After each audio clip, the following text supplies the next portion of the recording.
Good morning, students. I hope all you are fine at your home.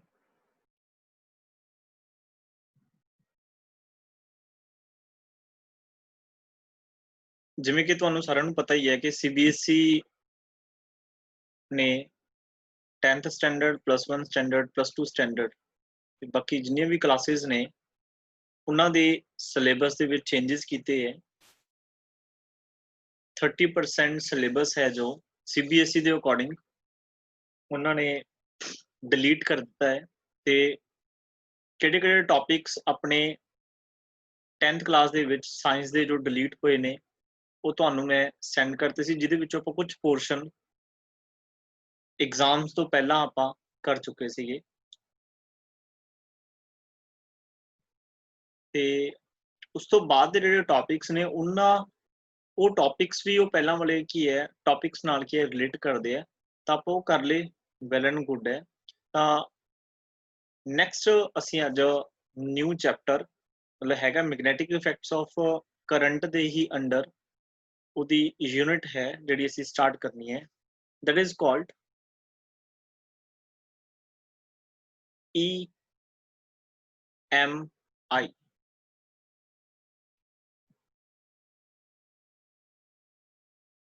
That is electromagnetic induction.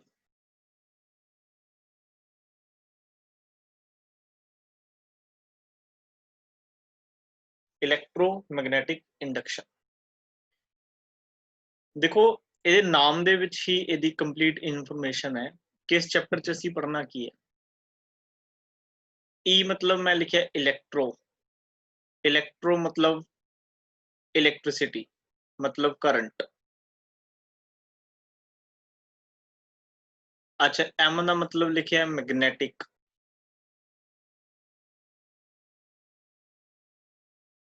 that means magnetic field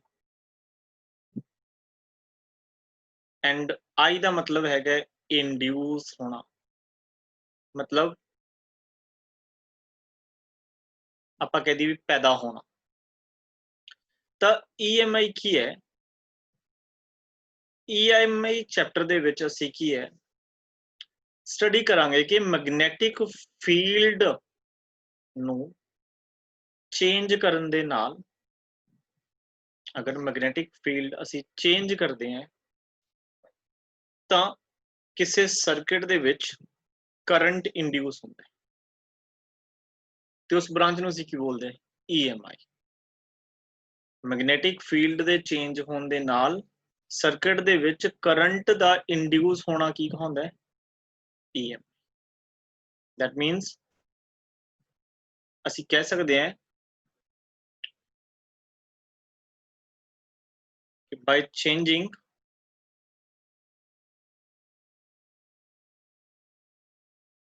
magnetic field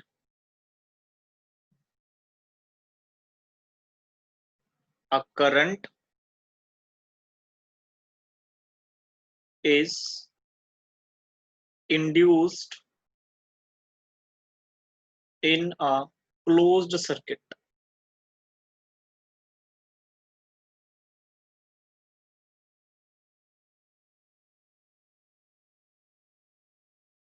ਜੋ ਅਸੀਂ exam ਤੋਂ ਪਹਿਲਾਂ ਅਸੀਂ ਪੜਿਆ ਸੀਗਾ ਅਸੀਂ ਕੀ ਪੜਿਆ ਸੀਗਾ ਕਿ ਅਗਰ ਕੋਈ ਕਰੰਟ ਕੈਰਿੰਗ ਕੰਡਕਟਰ ਹੈ ਜਿਹਦੇ ਵਿੱਚੋਂ ਕਰੰਟ I ਫਲੋ ਕਰ ਰਿਹਾ ਹੈ ਤਾਂ ਅਸੀਂ ਪੜਿਆ ਸੀ ਇਸ ਦੇ ਅਰਾਊਂਡ ਇਸ ਕਰੰਟ ਕੈਰਿੰਗ ਕੰਡਕਟਰ ਦੇ ਅਰਾਊਂਡ ਕੀ ਐਗਜ਼ਿਸਟ ਕਰਦਾ ਹੈ ਮੈਗਨੈਟਿਕ ਫੀਲਡ ਬਟ ਹੁਣ ਅਸੀਂ ਕੀ ਪੜਾਂਗੇ ਕਿ ਇਸ ਮੈਗਨੈਟਿਕ ਫੀਲਡ ਦੇ ਚੇਂਜ ਹੋਣ ਕਰਕੇ ਕੀ ਪੈਦਾ ਹੁੰਦਾ ਹੈ ਕਰੰਟ ਮਤਲਬ ਜੋ ਅਸੀਂ ਪਹਿਲਾਂ ਚੈਪਟਰ ਪੜ੍ਹ ਕੇ ਆਏ ਹਾਂ ਇਹ EMI ਬਿਲਕੁਲ ਉਸ ਦਾ ਰਿਵਰਸ ਪ੍ਰੋਸੈਸ ਹੈ ਅਗਰ ਕਰੰਟ ਕਰਕੇ ਮੈਗਨੈਟਿਕ ਫੀਲਡ ਐਗਜ਼ਿਸਟ ਕਰਦਾ ਹੈ ਤਾਂ ਮੈਗਨੈਟਿਕ ਫੀਲਡ ਦੇ ਚੇਂਜ ਹੋਣ ਕਰਕੇ ਕੀ ਐਗਜ਼ਿਸਟ ਕਰਦਾ ਹੈ ਕਰੰਟ ਠੀਕ ਹੈ ਇਸੇ ਤੇ ਬੇਸਡ ਐਪਲੀਕੇਸ਼ਨਸ ਜੋ ਅਸੀਂ ਕੀ ਹੈ ਯੂਜ਼ ਕਰਦੇ ਹਾਂਗੇ ਆਪਣੇ ਘਰਾਂ ਦੇ ਵਿੱਚ ਇਹਦੀ ਸਭ ਤੋਂ ਇੰਪੋਰਟੈਂਟ ਐਪਲੀਕੇਸ਼ਨ ਹੈਗੀ ਹੈ AC generator, AC generator, DC generator।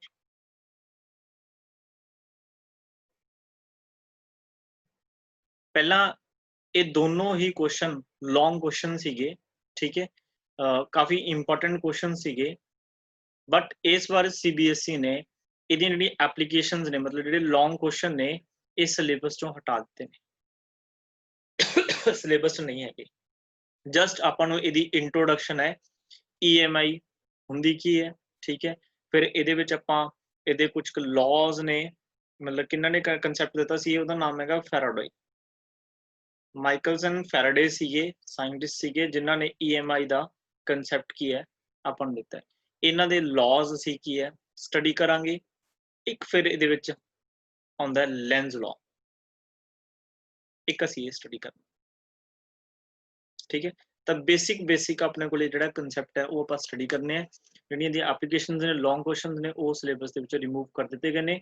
ਜਦੋਂ ਤੁਸੀਂ +2 ਕਲਾਸ ਦੇ ਵਿੱਚ ਜਾਓਗੇ, ਇਹ +2 ਕਲਾਸ ਦੇ ਵਿੱਚ ਤੁਹਾਨੂੰ ਐਪਲੀਕੇਸ਼ਨਸ ਜਿਹੜੀਆਂ ਦੇਖਣ ਨੂੰ ਮਿਲਣਗੀਆਂ, ਠੀਕ ਹੈ ਜੀ। ਤਾਂ ਆਈ ਥਿੰਕ ਕਲੀਅਰ ਹੋ ਗਿਆ ਹੋਣਾ ਕਿ ਅਸੀਂ ਪੜ੍ਹਨ ਕੀ ਜਾ ਰਹੇ ਹਾਂ। ਅਸੀਂ ਪੜ੍ਹਨਾ ਹੈ, ਅਸੀਂ ਮੈਗਨੈਟਿਕ ਫੀਲਡ ਨੂੰ ਕਰਨਾ ਚੇਂਜ, ਤੇ ਮੈਗਨੈਟਿਕ ਫੀਲਡ ਨੂੰ ਜਦੋਂ ਹੀ ਚੇਂਜ ਕਰਾਂਗੇ ਤਾਂ ਇੱਕ ਸਰਕਟ ਦੇ ਵਿੱਚ, ਕਲੋਜ਼ ਸਰਕਟ ਦੇ ਵਿੱਚ ਕੀ ਬਣੇਗਾ, ਇੱਕ ਕਰੰਟ। ਨੈਕਸਟ,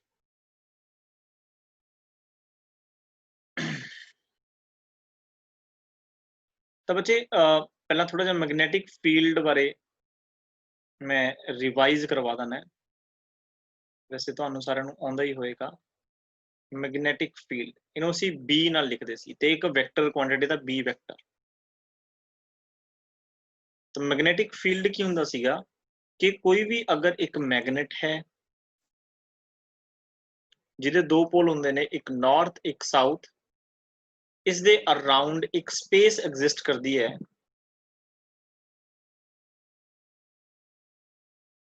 ਇਸ ਸਪੇਸ ਦੇ ਵਿੱਚ ਕੋਈ ਵੀ ਮੈਗਨੈਟਿਕ ਮਟੀਰੀਅਲ ਅਸੀਂ ਅਗਰ ਪਲੇਸ ਕਰਦੇ ਹਾਂ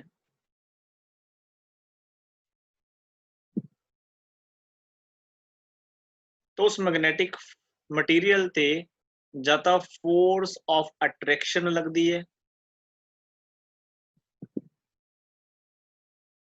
ਜਾਂ फोर्स ऑफ रिपल्शन लगती है, ठीक है। ਤੇ ਜਿਹੜੀ ਇਹਦਾ ਸਪੇਸ ਹੈ ਇਹਨੂੰ ਅਸੀਂ ਕੀ ਬੋਲਿਆ ਸੀ, that is magnetic field। the reason ਜਾਂ ਬੋਲ ਸਕਦੇ ਹਾਂ the space around a magnet in which its effect can be felt is known as magnetic field। Same ਹੀ ਡੈਫੀਨੇਸ਼ਨ ਅਸੀਂ ਕੀ ਹੈ ਕਰੰਟ ਕੈਰਿੰਗ ਕੰਡਕਟਰ ਦੇ ਲਈ ਦਿੱਤੀ ਸੀਗੀ ਕਿ ਅਗਰ ਆ ਕਰੰਟ ਕੈਰਿੰਗ ਕੰਡਕਟਰ ਹੈ, ਇਸ ਦੇ ਅਰਾਊਂਡ ਇੱਕ ਸਪੇਸ ਐਗਜ਼ਿਸਟ ਕਰਦੀ ਹੈ ਜਿਹਦੇ ਵਿੱਚ ਕੋਈ ਵੀ ਅਗਰ ਮੈਗਨੈਟਿਕ ਮਟੀਰੀਅਲ ਤੁਸੀਂ ਪਲੇਸ ਕਰੋਗੇ ਤਾਂ ਉਹਦੇ ਤੇ ਕੀ ਲੱਗੇਗੀ, ਫੋਰਸ ਆਫ ਅਟਰੈਕਸ਼ਨ ਜਾਂ ਰਿਪਲਸ਼ਨ, ਤੇ ਇਸ ਫੀਲਡ ਨੂੰ ਅਸੀਂ ਕੀ ਬੋਲਦੇ ਹਾਂ, ਮੈਗਨੈਟਿਕ ਫੀਲਡ, ਠੀਕ ਹੈ ਜੀ। ਅੱਛਾ, ਫਿਰ ਅਸੀਂ ਪੜ੍ਹੀਆਂ ਸੀਗੀਆਂ magnetic field lines. Magnetic field lines ਇਹਦੀਆਂ ਤੁਹਾਨੂੰ ਪ੍ਰੋਪਰਟੀਜ਼ ਵੀ ਕਰਵਾਈਆਂ ਸੀ ਨਾ। ਤਾਂ ਮੈਗਨੈਟਿਕ ਫੀਲਡ ਲਾਈਨਸ ਦੀਆਂ ਪ੍ਰੋਪਰਟੀਜ਼ ਤੁਹਾਨੂੰ ਧਿਆਨ ਚ ਹੋਣੀਆਂ ਕਿ ਮੈਗਨੈਟਿਕ ਫੀਲਡ ਨੂੰ ਜੋ ਰਿਪਰੈਜ਼ੈਂਟ ਕਰਦੀ ਹੈ, ਮੈਗਨੈਟਿਕ ਫੀਲਡ ਦੀ ਕਿੰਨੀ ਸਟਰੈਂਥ ਹੈ, ਉਹ ਕੌਣ ਰਿਪਰੈਜ਼ੈਂਟ ਕਰਦੀਆਂ ਨੇ, magnetic field lines. These are the imaginary lines ਜਿਹੜੀਆਂ ਹਮੇਸ਼ਾ ਨਾਰਥ ਪੋਲ ਤੋਂ, ਜਿਨ੍ਹਾਂ ਦੀ ਡਾਇਰੈਕਸ਼ਨ ਜਿਹੜੀ ਹੁੰਦੀ ਹੈ ਉਹ ਆਊਟਵਰਡ ਹੁੰਦੀ ਹੈ, ਇਹਨੂੰ ਕੀ ਕਰਦੀਆਂ ਨੇ, ਸਾਊਥ। ਤੇ ਆਪਾਂ ਜੀ ਡਾਇਰੈਕਸ਼ਨ ਹੀ ਪੜ੍ਹੀ ਸੀ, डायरेक्शन की होंगी है north to south, outside the magnet, north to south outside the magnet.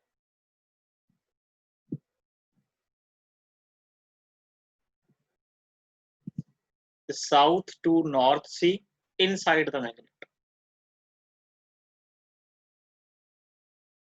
Inside the magnet. ये असी सब कुछ रीड कर चुके हैं।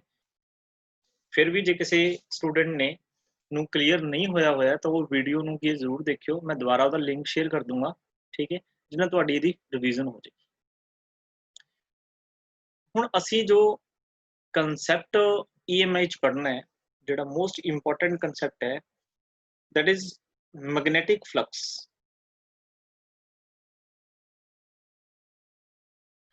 थोड़ी राइटिंग ज़्यादा साफ नहीं हैगी क्योंकि न्यू टीचिंग मेथड की है,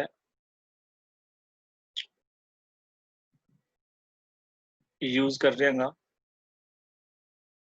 न्यू गैजेट यूज कर रहे हैं, ठीक है, तो हौली हौली राइटिंग भी साफ हो जाएगी। तब मैग्नेटिक फ्लक्स की होंगी है।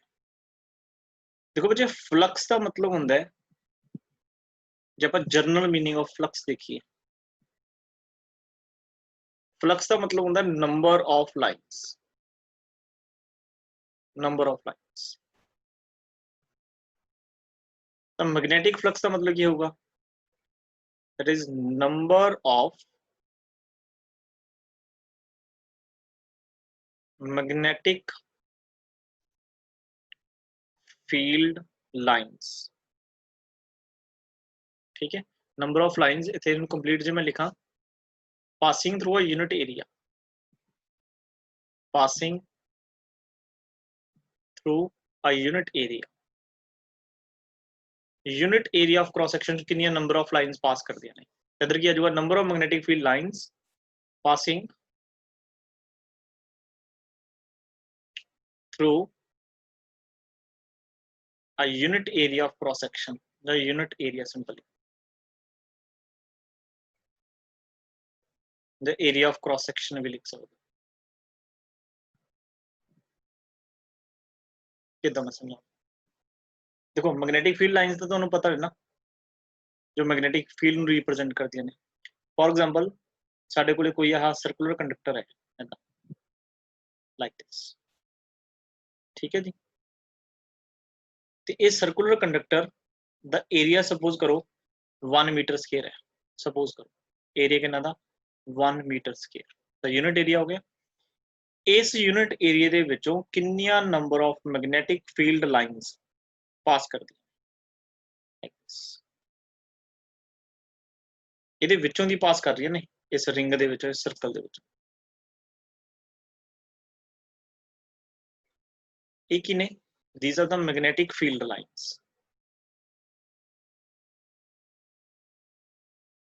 magnetic field lines। ਤਾਂ ਦੇਖੋ ਕਿੰਨੀਆਂ number of magnetic field lines pass ਕਰ ਰਹੀਆਂ ਨੇ ਏਰੀਆ ਆਫ ਕ੍ਰਾਸ ਸੈਕਸ਼ਨ ਨੂੰ, ਕਿੰਨਾ area, that is 1 meter square, that is known as magnetic flux and it is denoted by a symbol phi। ਇਹਨੂੰ ਕੀ ਬੋਲਣਾ, phi, phi, ठीक है जी। ਤੇ phi ਦਾ ਜੋ ਬੱਚੇ ਫਾਰਮੂਲਾ ਹੁੰਦਾ ਹੈ ਉਹ ਹੁੰਦਾ ਹੈ b vector dot a vector. ਦੇਖੋ ਡਾਟ ਪ੍ਰੋਡਕਟ ਵੀ ਤੁਹਾਨੂੰ ਸਮਝਾਈ ਗਈ ਹੈ, ਤਾਂ और इस डॉट प्रोडक्ट में जो मैं ओपन लिखा, ओपन करके लिखा, तो phi is equal to आएगा ba cos theta। This is the formula to calculate magnetic flux and what is the theta, it is a very important, theta is the angle, theta is the angle between b vector and a। what is a vector, a vector is area vector। देखो हुण तक दा area तुसी की पढ़िया होया, area एक scalar quantity है, पर इत्थे एरिया वैक्टर दी मैं गल कर रहा, मैं समझाउणा भी एरिया वैक्टर की। 10th लैवल दे विच तुहानू की सिर्फ डेफिनेशन इहदी होनी चाहिए है ते इहदा फार्मूला पता तां चंगी गल है, ते इहदे एसआई यूनिट की हुंदे आ, ਇਹ ਵੀ पेपर ਦੇ ਵਿੱਚ 1 मार्क्स ਵਿੱਚ क्वेश्चन ਪੁੱਛਣਾ ਹੁੰਦਾ।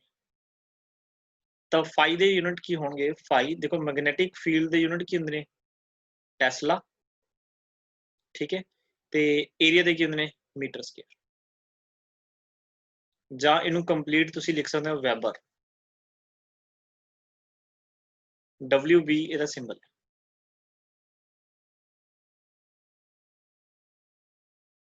Like this. अच्छा एक चीज होर देखो, इत्थों ਅਸੀਂ मैग्नेटिक फील्ड ਦੇ ਕੀ ਹੈ यूनिट्स भी मॉडिफाई कर सकते हैं।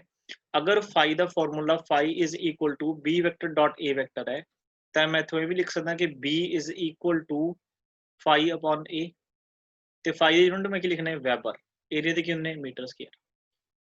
ਤਾਂ मैग्नेटिक फील्ड ਦੇ ਤੁਸੀਂ यूनिट पढ़े होने टेस्ला, ਤੇ ਵੈਬਰ ਪਰ ਮੀਟਰ ਸਕੁਅਰ ਵੀ ਕਿਹਦੇ ਯੂਨਿਟ ਨੇ? ਟੈਸਲਾ। ਠੀਕ ਹੈ ਜੀ, ਤਾਂ ਇਸ ਤਰੀਕੇ ਦੇ ਨਾਲ ਇੱਕ ਹੋਰ ਐਸਆਈ ਸਿਸਟਮ ਦੀ ਯੂਨਿਟ ਤੁਸੀਂ ਕੀ ਹੈ ਲਿਖ ਸਕਦੇ ਹੋ। ਠੀਕ ਹੈ ਜੀ, ਤੇ ਸੀਜੀਐਸ ਦੀ ਤੁਹਾਨੂੰ ਮੈਗਨੈਟਿਕ ਫੀਲਡ ਦੀ ਪਤਾ ਕੀ ਹੁੰਦਾ? ਗੌਸ, ਮੈਗਨੈਟਿਕ ਫੀਲਡ ਦੀ ਗੌਸ। ਤੇ ਆਪਾਂ ਪੜਿਆ 1 Tesla is equal to 10 the power for Ghaus. ਇਹ ਮੈਗਨੈਟਿਕ ਫੀਲਡ ਦੇ ਸੀ ਉਹਦਾ ਰਿਲੇਸ਼ਨ। ਠੀਕ ਹੈ, ਇਹ ਵੀ ਪੇਪਰ ਦੇ ਵਿੱਚ ਪੁੱਛਿਆ ਜਾਂਦਾ ਹੈ।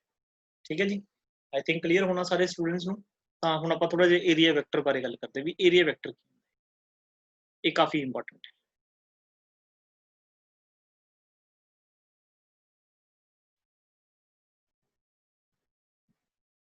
ਏਰੀਆ ਵੈਕਟਰ,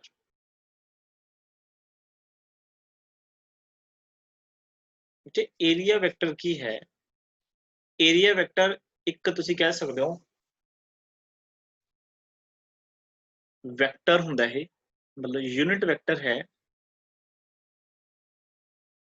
ਯੂਨਿਟ ਵੈਕਟਰ ਜਿਹੜਾ ਪਰਪੈਂਡੀਕੂਲਰ ਟੂ ਦਾ ਸਰਫੇਸ ਹੁੰਦਾ, ਸਰਫੇਸ ਦੇ ਪਰਪੈਂਡੀਕੂਲਰ। ਦੂਸਰਾ ਜਿਹੜੀ ਡਾਇਰੈਕਸ਼ਨ ਹੁੰਦੀ ਹੈ ਬੱਚੇ, ਉਹ ਹੁੰਦੀ ਹੈ ਆਊਟਵਰਡ। ਹਮੇਸ਼ਾ ਹੀ ਡਾਇਰੈਕਸ਼ਨ ਦੀ ਆਊਟਵਰਡ ਹੋਏਗੀ।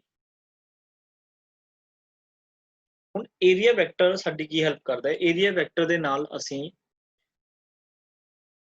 ਇੱਕ specific area of cross section ਦੀ ਗੱਲ ਕਰ ਸਕਦੇ ਹਾਂ। ਜਿਵੇਂ ਫॉर ਐਗਜ਼ਾਮਪਲ ਆਪਾਂ ਇਹ ਕਹੀਏ ਵੀ along the X axis magnetic field lines ਆ ਰਹੀਆਂ ਨੇ, ਯੂਨੀਫਾਰਮ ਮੈਗਨੈਟਿਕ ਫੀਲਡ ਅਪਲਾਈ ਕੀਤਾ ਹੋਇਆ। ਯੂਨੀਫਾਰਮ ਦਾ ਮਤਲਬ ਜੇ ਮੈਗਨੈਟਿਕ ਫੀਲਡ ਲਾਈਨਸ ਨੇ ਇੱਕ ਦੂਸਰੇ ਦੇ ਪੈਰਲਲ ਨੇ, ਬੀ ਵੈਕਟਰ। मतलब इस साइड कितना कितना नॉर्थ होएगा, इस साइड की है साउथ होएगा। ठीक है, इतना लाइंस आ रही। अच्छा, इहदे फ्रंट ते, इहदे बिल्कुल इस फ्रंट ते तुसी एक प्लेन रखता,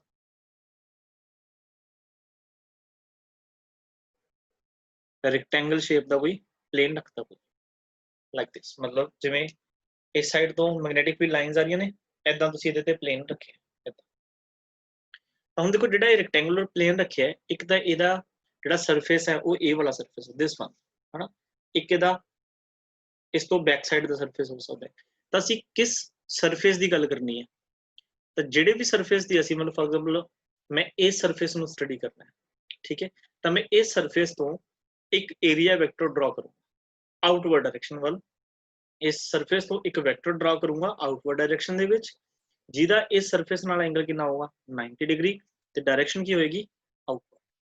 ਹੁਣ ਇਸ ਸਰਫੇਸ ਨੂੰ ਮੈਂ ਅਗਰ ਤੁਹਾਨੂੰ ਇੱਥੇ ਏਰੀਆ ਵੈਕਟਰ ਡਰਾ ਕਰਕੇ ਦਿਖਾਵਾਂ ਲਾਈਕ ਦਿਸ, ਇਸ ਸਰਫੇਸ ਨਾਲ ਇਹਦਾ ਐਂਗਲ ਕਿੰਨਾ ਹੈ? 90। This is a vector. ठीक है जी, ओके। दूसरा केस ਆਪਾਂ ਕੰਸੀਡਰ ਕਰ ਰਹੇ ਹਾਂ, ਇਹ ਮਤਲਬ ਫਸਟ ਕੇਸ ਹੋ ਗਿਆ। ਸੈਕੰਡ ਕੇਸ ਕੀ ਹੈ? ਦੇਖੋ ਇਸ ਡਾਇਰੈਕਸ਼ਨ ਵੱਲ ਮੈਗਨੈਟਿਕ ਫੀਲਡ ਲਾਈਨਸ ਆ ਰਹੀਆਂ ਨੇ,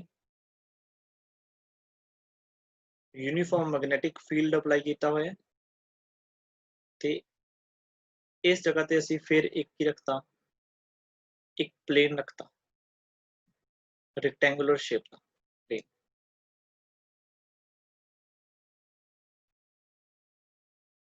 ऐदा पहला तो देखो मैं ए वाला एरिया वेक्टर कंसीडर किया, हुण मैं इस सरफेस का एरिया वेक्टर इस साइड ड्रॉ करूँ लाइक दिस। ये हो गया एरिया वेक्टर, जिहदा इहदे सरफेस नाल एंगल कितना रहेगा? 90। आ सरफेस नाल एंगल थोड़ा ध्यान रखो, ठीक है। ये है direction magnetic field.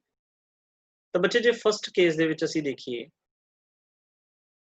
First case दे विच देखो फ्लक्स का जिहड़ा फॉर्मूला सीगा फ्लक्स फाई, देखो डायरेक्शन दोनों वारी आउटवर्ड है, ध्यान रखना डायरेक्शन हमेशा आउटवर्ड होंदी है, तो सरफेस तो परपेंडिकुलर होता है। तो फाई इज इक्वल टू अपने को सीगा बी ए कॉस थीटा। ਤੁਹਾਨੂੰ ਮੈਂ ਦੱਸਿਆ ਸੀ ਥੀਟਾ ਕੀ ਹੈ? Theta is the angle between magnetic field and area vector. ਜੇ ਤੁਸੀਂ ਧਿਆਨ ਨਾਲ ਇੱਥੇ ਦੇਖੋ, ਤੁਸੀਂ ਮੈਨੂੰ ਦੱਸ ਸਕਦੇ ਹੋ ਥੀਟਾ ਕਿੰਨਾ ਹੋਏਗਾ? ਥੀਟਾ ਹੋਏਗਾ that is 180 डिग्री,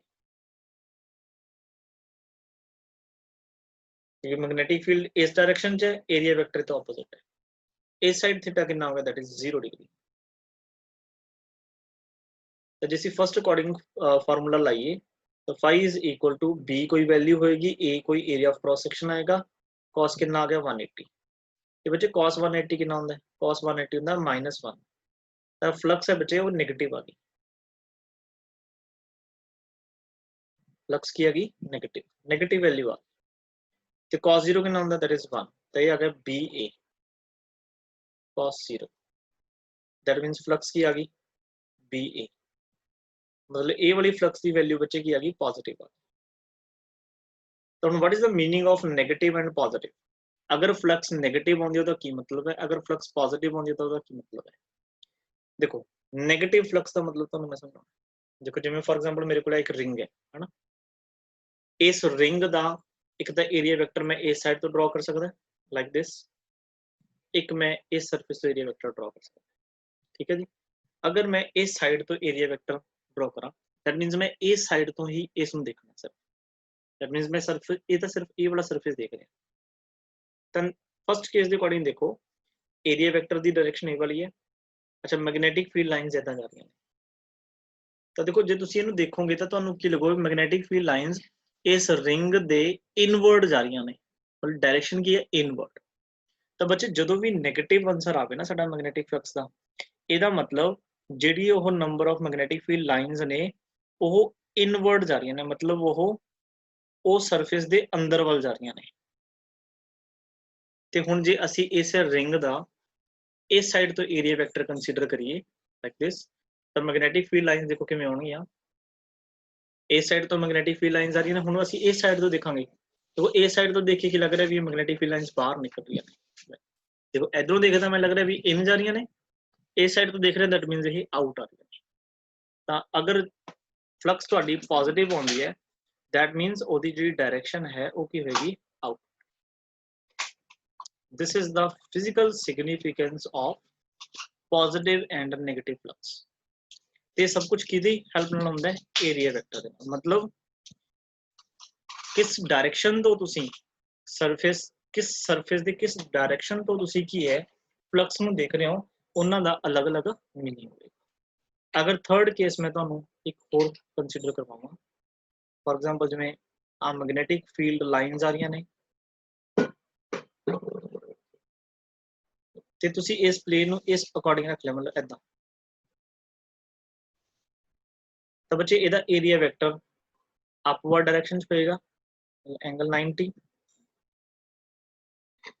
तो फाई बच्चे सॉरी थीटा कितना होएगा, थीटा होएगा 90 डिग्री। तो cos 90 बच्चे कितना होंदा है 0।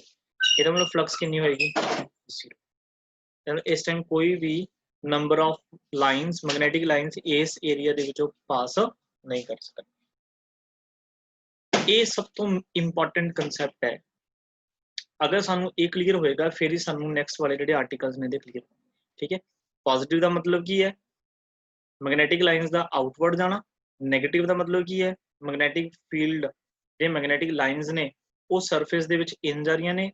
अगर फाई 0 आया दैट मीनस वो सरफेस दे विचों कोई भी मैग्नेटिक जिहड़ी लाइन है या मैग्नेटिक फ्लक्स पास नहीं कर, ठीक है जी। तो एरिया वेक्टर की एक वेक्टर है जिहड़ा सरफेस तो की हुंदा है परपेंडिकुलर, तो डायरेक्शन इहदी की हुंदी है आउटवर्ड, ठीक है जी। ओके, जरूरी नहीं भी साडे कोल रेक्टेंगुलर हो, मैं तुहानू होर भी कोई सरफेस कंसीडर करके दिखाना है।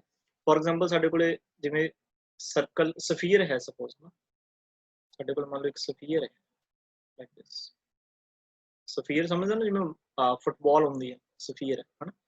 तो इत्थों भी असीं की है एरिया वेक्टर की है ड्रॉ कर सकते हैं।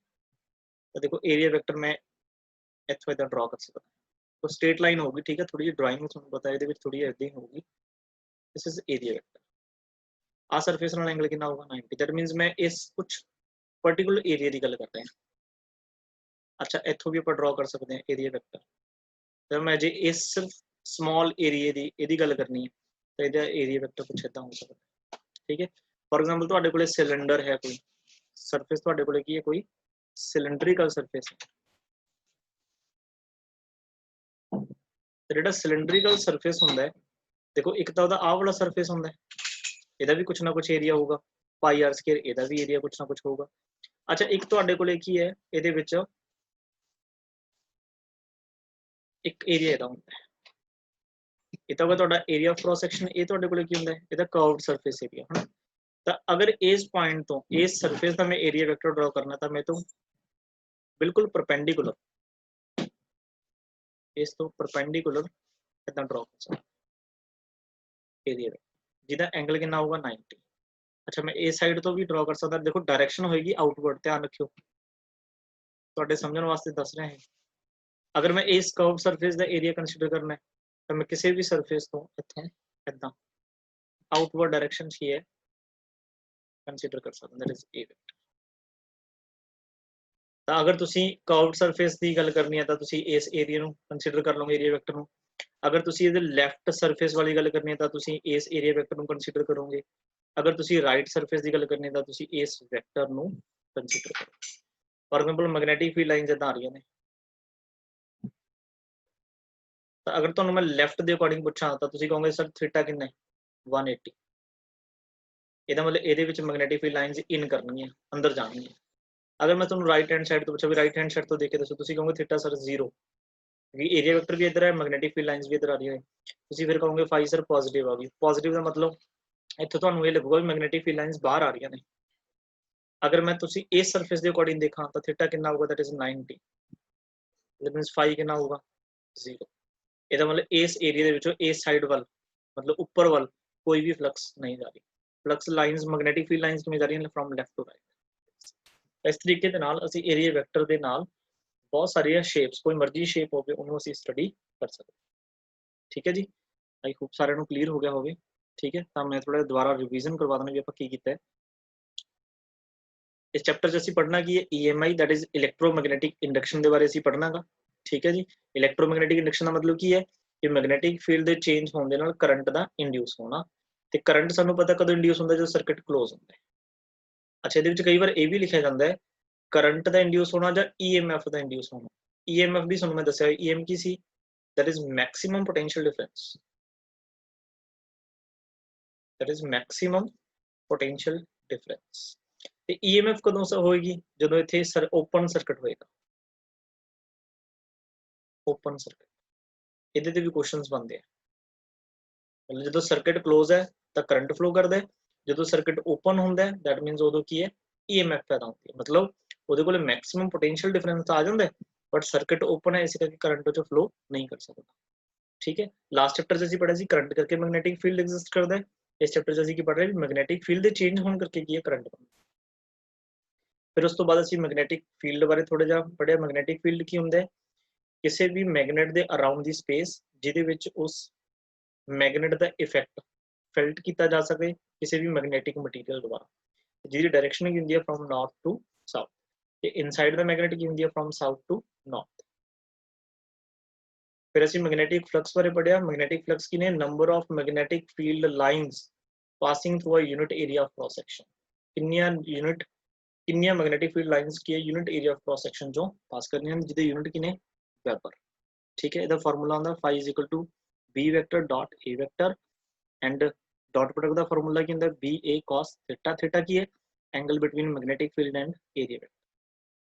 ਉਸ ਤੋਂ ਬਾਅਦ ਤੁਹਾਨੂੰ ਏਰੀਆ ਵੈਕਟਰ ਬਾਰੇ ਸਮਝਾਇਆ। ਠੀਕ ਹੈ ਜੀ, ਤਾਂ ਅੱਜ ਦੇ ਲਈ ਆਪਾਂ ਇੰਨਾ ਹੀ ਕਰਾਂਗੇ। ਠੀਕ ਹੈ, ਆਈ ਹੋਪ ਕਿ ਇਸ ਤਰੀਕੇ ਦੇ ਨਾਲ ਤੁਹਾਨੂੰ ਸਮਝ ਲੱਗਿਆ ਹੋਵੇ। ਆਪਣੇ ਜਿਹੜੇ ਫੀਡਬੈਕ ਹੈ ਮੈਨੂੰ ਇਹਦੇ ਬਾਰੇ ਜ਼ਰੂਰ ਦੱਸਿਓ। ਅਗਰ ਕਿਸੇ ਨੂੰ ਕੋਈ ਪ੍ਰੋਬਲਮ ਆਈ ਤਾਂ ਵੀ ਮੈਨੂੰ ਜ਼ਰੂਰ ਦੱਸਿਓ। ਠੀਕ ਹੈ, ਤਾਂ ਆਉਣ ਵਾਲੀ ਵੀਡੀਓ ਦੇ ਵਿੱਚ ਨੈਕਸਟ ਲੈਕਚਰ ਦੇ ਵਿੱਚ ਆਪਾਂ ਉਹਨੂੰ ਰਿਮੂਵ ਕਰਨ ਦੀ ਕੋਸ਼ਿਸ਼ ਕਰਾਂਗੇ। ਠੀਕ ਹੈ ਜੀ, ਥੈਂਕ ਯੂ, ਟੇਕ ਕੇਅਰ।